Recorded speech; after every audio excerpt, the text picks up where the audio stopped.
அதிகாரம் 14. அபியா தன் மூதாதையருடன் துயில் கொண்டான். அவனை தாவீதின் நகரில் அடக்கம் செய்தனர். அவனுக்கு பின் அவனுடைய மகன் ஆசா ஆட்சி செய்தான். அவனது காலத்தில் நாடு 10 ஆண்டு அமைதி பெற்றிருந்தது. யூதாவின் அரசர் ஆசா. ஆசா தன் கடவுளாம் ஆண்டவரின் பார்வையில் நல்லதும் நேரியதும் செய்து வந்தான். வேற்று பலிபீடங்களையும் தொழுகை மேடுகளையும் அகற்றினான். சிலை தூண்களை உடைத்தெறிந்தான். அசேரா கம்பங்களையும் வெட்டி வீழ்த்தினான். தங்களுடைய மூதாதையரின் கடவுளாம் ஆண்டவரை வழிபட்டு அவர்தம் திருச்சட்டத்திற்கும் கட்டளைகளுக்கும் ஏற்ப வாழ வேண்டுமென யூதா மக்களுக்கு ஆணையிட்டான். மேலும் யூதாவின் நகர்களில் இருந்த எல்லா தொழுகை மேடுகளையும் தூப பீடங்களையும் அகற்றினான். அவனது ஆட்சியில் நாடு அமைதி கண்டது. பின்பு அவன் யூதாவில் அரண் சூழ் நகர்களை எழுப்பினான். ஏனெனில் நாடு அமைதியாக இருந்தது. அவ்வாண்டுகளில் எவனும் அவனோடு போரிடவில்லை. ஆண்டவர் அவனுக்கு ஓய்வு அளித்திருந்தார். அவன் யூதா மக்களிடம், நம் கடவுளாகிய ஆண்டவரை நாம் நாடியதால் நாடு நம் கையில் நிலைத்துள்ளது. நமக்கு எத்திக்கிலும் அவர் அமைதி அளித்துள்ளார்.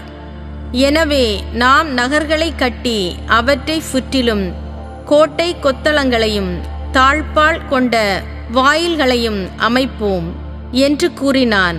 அப்படியே கட்டினார்கள், வளமையும் பெற்றார்கள்.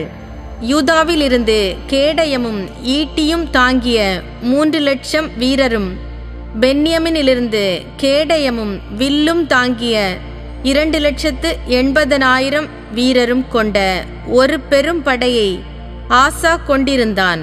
இவர்கள் எல்லாரும் வலிமைமிகு வீரர்கள்.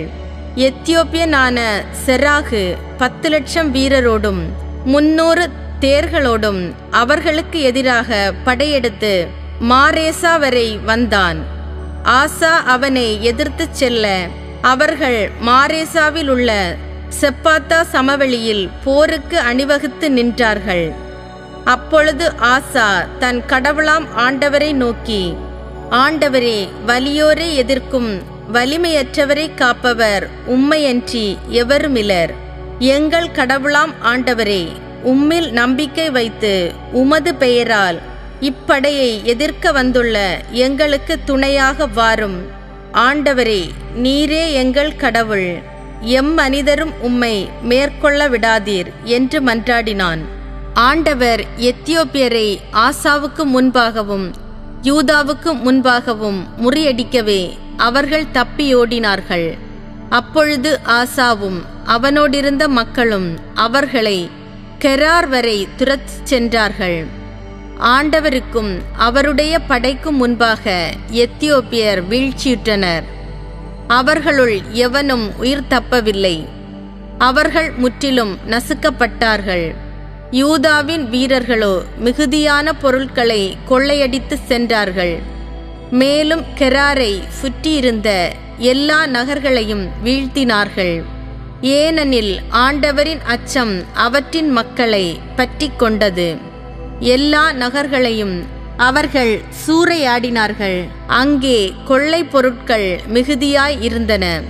மேலும் அவர்கள் மந்தை வளர்ப்போரின் கூடாரங்களை இழுத்து தள்ளி ஏராளமான ஆடுகளையும் ஒட்டகங்களையும் கைப்பற்றி எருசலேமுக்கு திரும்பினார்கள்.